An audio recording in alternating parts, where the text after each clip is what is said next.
Alexandria Ocasio-Cortez told Democrats that they need to dig in further.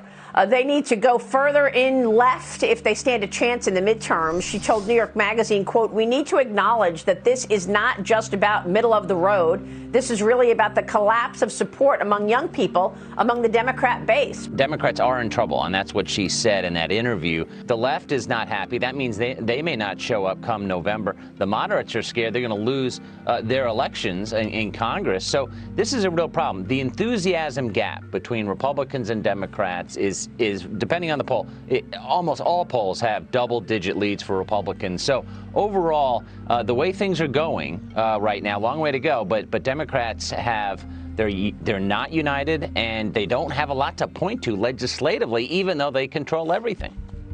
With the looming threat of Trump 2024, Democrats are hoping to unify an uninspired voting base against a common enemy.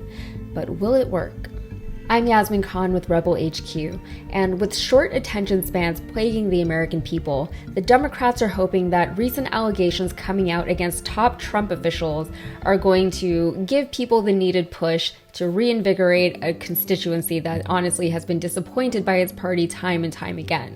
So some Republican leaders are speaking out against North Carolina Congressman Madison Cawthorn. House Minority Leader Kevin McCarthy says the freshman representative lost his trust following controversial comments Cawthorn made recently on a podcast. Not only do we have the D.C. jail, which is the D.C. gulag, but now we have Nancy Pelosi's gazpacho police spying on members of Congress, spying on the legislative work that we do. I look to my left, and there she is, Ilhan Omar. Oops. And I said, well, she doesn't have a backpack. We should be fine. Sure, we still have student loans, a housing bubble that's about to pop, a really, really dire climate crisis, et cetera, none of which our democratically run government has made any significant strides with. But at least we got Trump out of there. Remember how bad it was under Trump? Well, no, I think a lot of people probably don't. It's like when you rip off a Band-Aid and you forget how bad the pain was almost as soon as it's gone. Who wants to remember it anyway? It's not exactly a hot take to assert that the Democrats have a messaging problem, and they have for quite a while. Some possible explanations for this could be that aging representatives are increasingly out of touch with the wants and needs of the general populace, or that financial incentives tend to overtake political platforms once a candidate is elected into office, or for the Democrats specifically, that the voter base is too diverse. With the start of the new Congress, the spotlight is on the growing diversity in the Democratic Party and the lack of diversity in the GOP. Take a look at this. In the new Congress, 38% of Democrats are women compared to just 8% of Republicans. And while 37% of Democrats in Congress are minorities, 90% of House Republicans are white men. 90%. In a two-party system, you have to expect there to be some diversity amongst voters, but when one party is decidedly more homogenous than the other, the more diverse party has some pretty big issues to grapple with. Obviously, I'm not saying that diversity is a bad thing, but think of it in terms of marketing. Marketing 101 says that if your audience is too broad, you can't and won't reach them as effectively as you would if you narrowed your focus and crafted your message more deliberately to a smaller audience.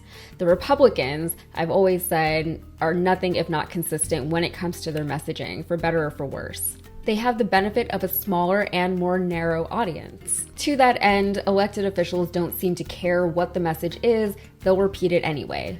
They'll fall in line right behind it. The few Republicans who do dare to think for themselves are demonized by their colleagues. Just look at what's happening to Romney and Kinzinger and Cheney. Of course, it's easy to stay on message when your constituents more or less believe the same things, and when they've proven to be easily swayed by fear from anything that really is different from them. The Democrats, a party that generally consists of people who don't like the Republican Party, is almost by definition different from the Republicans. But is that enough? Is it enough to just not like the Republican platform, so then you just become a Democrat by default? I'd say that even if that once was the case, it no longer is. The left has a tendency to appeal to logic and reason, but that's actually bitten us in the in the past whenever we did have a candidate who was intelligent, well-educated, well-spoken, well-experienced, and people said that they made them feel stupid. We also tend to look at things through a lens of secularism rather than religion, and that's all I will say about that. But on top of everything, and now I'm speaking more about progressives specifically rather than just Democrats in general, we see injustice exacted towards people who are just trying to live their lives however differently they live from the way that we do, and we don't like it. And it makes us angry, and that anger gets misconstrued as irrationality and idealism. You know, people think that we're naive sometimes, and at that point, our messaging becomes riddled with incredulity, virtue signals, and disrespect for people on the opposite side of the aisle. And we tried it. We tried it so hard. We guilted people for not wearing masks, for not getting vaccinated. We appealed to logic and intellect because that's what made sense to us. Our messaging against people that we didn't really understand tended to come from a place of arrogance rather than even attempted empathy. And ultimately, we failed to understand the backgrounds and the concerns of those people that we were trying to reach. You can't reach someone if you don't know where they're even coming from. So in some ways, our job on the left is much harder than it is for people on the right, especially when our ruling party hasn't actually achieved a lot of what it said it would by now. So we're disappointed, we're let down, and most unfortunately, we're not really surprised. But now we're attempting to take so many different people from so many different walks of life and align them behind a single platform and a single party. It's harder to get the left-leaning voting pool to feel the fervor and passion of the right. They're over there having pep rallies and orgies, and we're over here complaining about one thing on top of another. The optics are not in our favor. So in my free time, I actually run a book club, and the last book that we read was Ishmael by Daniel Quinn. Highly recommend it. But while I was prepping for the meeting, I did write down a quote, and it feels relevant here, so I will leave you with this. People need something positive to work for. They need more than to be scolded, more than to be made to feel stupid and guilty. They need more than a vision of doom.